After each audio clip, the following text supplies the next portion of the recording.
Hi, greetings from Kyiv. It's Tuesday, October the 11th.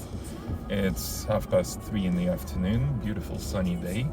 No air alert at the moment, no missiles flying at the moment, so I thought whilst kind of driving I can do like a quick update for you. So yesterday we got attacked big time. Putin claims that it's because of the Crimean bridge, but it's all bullshit because this kind of an air attack takes a lot of coordination and obviously can't be organized over a day or two. So most likely yesterday we saw what he had planned for us for Independence Day back in August, but for some reason he kind of moved it back.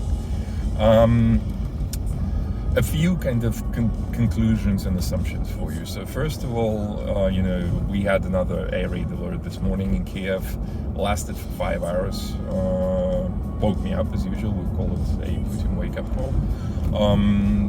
I didn't hear any explosions, although I could have slept through some of them. But apparently, the intensity is down somewhat. I mean, he's attacked once again all across the country, hitting mostly our energy infrastructure today in Ladizhin and in Lviv. But the intensity of the strikes is down, quite drastically from what we saw yesterday, which is a very positive sign. It means, he doesn't have that many missiles and that many drones, so he can't keep up the terror, pretty much, or the intensity of the terror on a daily basis. So I think it was a bit of a show for his own bloodthirsty audience yesterday, and it's going to continue for a few days, but I don't think it's going to be as intensive as it was yesterday soon again. I mean, it could be once, but that's pretty much it. I mean, missiles are scarce and drones are scarce, and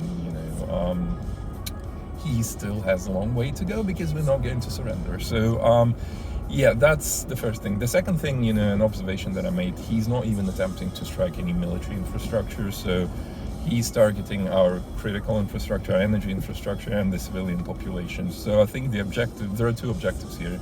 He wants to kind of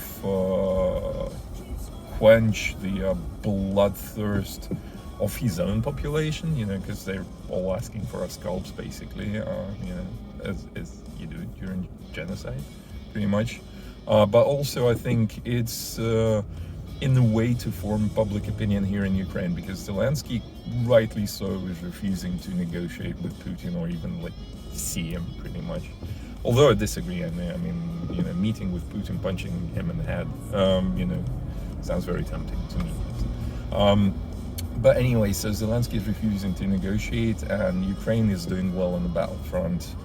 So Putin desperately needs to freeze this conflict, and in order to do that, he needs to force Ukraine to negotiate.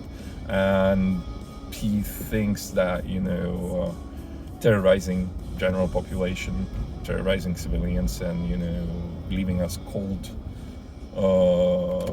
without electricity, without internet, without food, that's gonna make any difference. He's obviously wrong, because, we're at about 0.5% of what we can really take, not to be a part of Russia. So but he's gonna keep trying.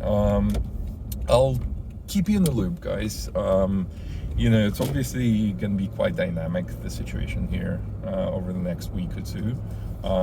I keep telling all my friends, be very cautious, be very careful, because we're dealing with a terrorist, pretty much, terrorist country. So I'll keep you in the loop, and thank you, first of all, for paying attention. Thank you for remembering us, for standing with us. If you have any questions, write them below, and on my way back from the office, I'll try and answer some of them. So stand with Ukraine, and thank you.